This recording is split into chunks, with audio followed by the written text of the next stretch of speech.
Salam alaikum, toujours dans la série TP numéro 2, structure de données. Je rappelle que la séquence précédente, nous avons terminé l'exercice numéro 2.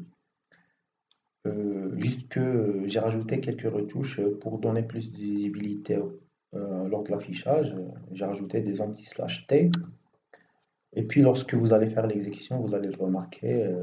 Par exemple, je vais essayer de dire les valeurs de champ. Date naissance, c'est le module 1, module 2, module 3, etc. Alors comme vous voyez ici, donc l'affichage c'est plus clair et plus lisible que l'affichage précédent. C'est juste l'ajout de quelques tabulations pour donner plus de clarté à notre affichage. Mais vous pouvez vous-même donc faire votre propre affichage selon votre préférence. Donc c'est tout ce que j'ai rajouté par rapport au code précédent. Alors maintenant, nous allons continuer le travail sur l'exercice 3.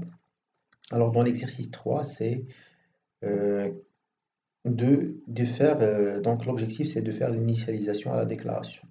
Ça veut dire quoi? Donc dans la question 1, on vous demande de déclarer et initialiser à la déclaration l'étudiant E2.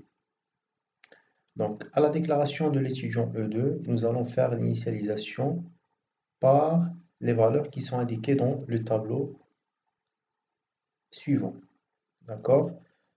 Nous allons faire une déclaration étudiant E2 et puis pour chaque champ, nous allons essayer de remplir avec ces valeurs qui sont indiquées dans ce tableau. Et puis deuxième question, afficher E2, donc la variable qu'on vient de l'initialiser. Alors pour ce faire, je vais essayer de créer un nouveau programme. Exercice 3.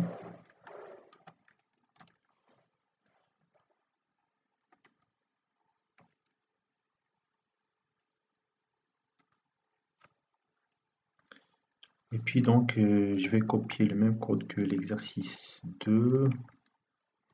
Juste que ici, donc, je vais déclarer une variable E2. Et là, on ne va pas faire la saisie des valeurs par un scanf. On va juste initialiser les valeurs à la déclaration. C'est-à-dire que ici, je vais ouvrir l'accolade.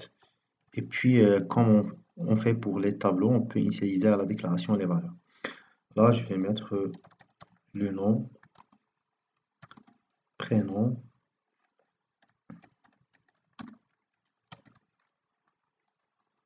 date de naissance. Et puisque la date de naissance c'est de type structuré, je vais la mettre entre lui-même entre des accolades. Donc 12, 10. Comme indiqué dans le cours, on va mettre cette initialisation comme ceci. Et puis le CNE, je vais mettre donc une valeur, puisque c'est entier, donc je vais mettre une valeur simple. Et puis pour le dernier champ, c'est de type tableau, donc je vais l'initialiser à travers un champ particulier qui est donc entouré par des accolades. Et là, je vais mettre la liste des notes que je veux donner à cet étudiant-là.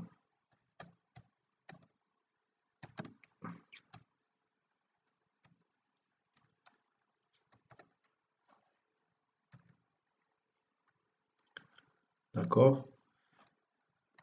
Et par conséquent, nous avons fait une initialisation des valeurs de la variable E2 par bloc. Donc, on a initialisé à la déclaration. C'est ce qu'on appelle l'initialisation à la déclaration.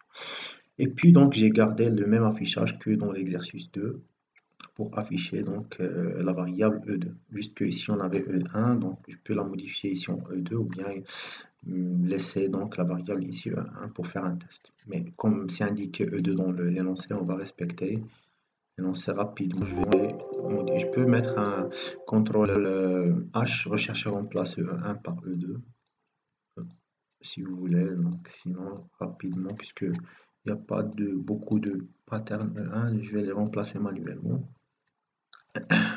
Donc c'est bon, nous avons terminé.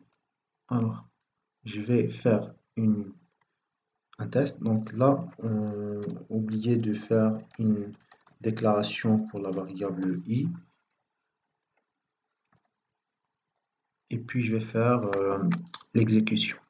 Alors, affichage des valeurs initialisées dans la déclaration. Donc ici, Qasmi, Mohamed Amin. Donc c'est ici vous remarquez que les mêmes valeurs qu'on a saisies à l'initialisation lors de la déclaration, on va les trouver à l'affichage ici.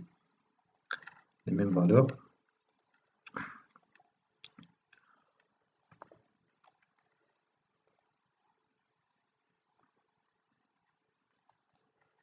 Sauf que ici, donc, il y a un problème que lors de l'affichage, qu'est-ce qu'on a fait? On a donné combien de valeurs? 1, 2, 3, 4, 5. Voilà. Donc là, ici, normalement, il y a le problème qu'on a donné juste 5 valeurs. Je vais rajouter la dernière valeur pour le dernier module et je relance l'exécution.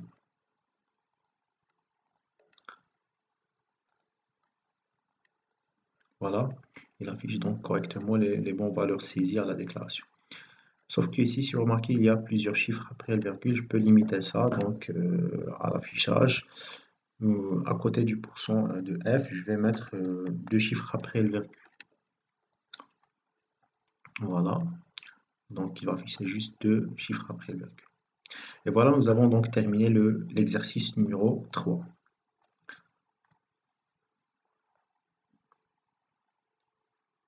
Alors l'exercice 4, comprendre l'affectation par bloc. Question 1, déclarer une variable de type étudiant, E3, et lui affecter l'étudiant E2, qu'on vient de le déclarer et initialiser dans l'exercice 3. Et puis afficher l'étudiant E3. Donc c'est ce qu'on appelle l'affectation par bloc. Alors, qu'est-ce qu'on va faire? On va déclarer l'étudiant E3, l'initialiser par les valeurs de l'étudiant E2, c'est-à-dire on va mettre l'étudiant E2 pour initialiser l'étudiant E3. Ceci, par conséquent, a donc finalement, qu'est-ce qu'on aura? On aura initialisation champ par champ. Les différents champs de l'étudiant E2 seront copiés dans les différentes valeurs des champs de l'étudiant E2 seront copiées dans dans les champs de l'étudiant E3. D'accord? Et puis, si nous essayons de refaire l'affichage, le même affichage qu'on a fait pour l'étudiant E2, si on essaie de refaire pour l'étudiant E3, on aura les mêmes valeurs de l'étudiant E2. C'est-à-dire dans E3, on a affecté les valeurs de l'étudiant E2. Donc ici, on doit modifier pour voir l'effet de cette affectation par bloc.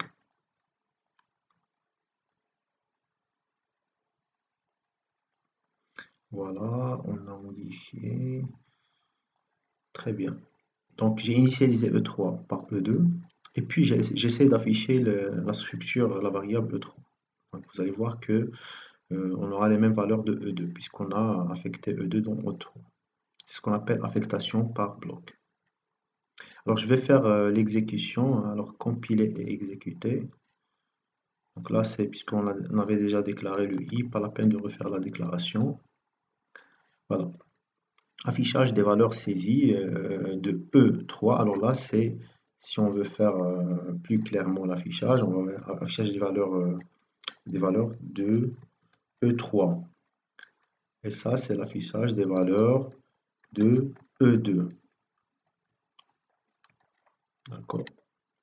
Alors je vais afficher, voilà, donc les valeurs de E2, et vous allez voir que lors de l'affichage des valeurs E3, on aura les mêmes valeurs de E2. C'est normal puisqu'on a affecté E2 dans E3. Voilà donc pour l'exercice E4, nous avons juste rappelé la notion d'affectation par bloc.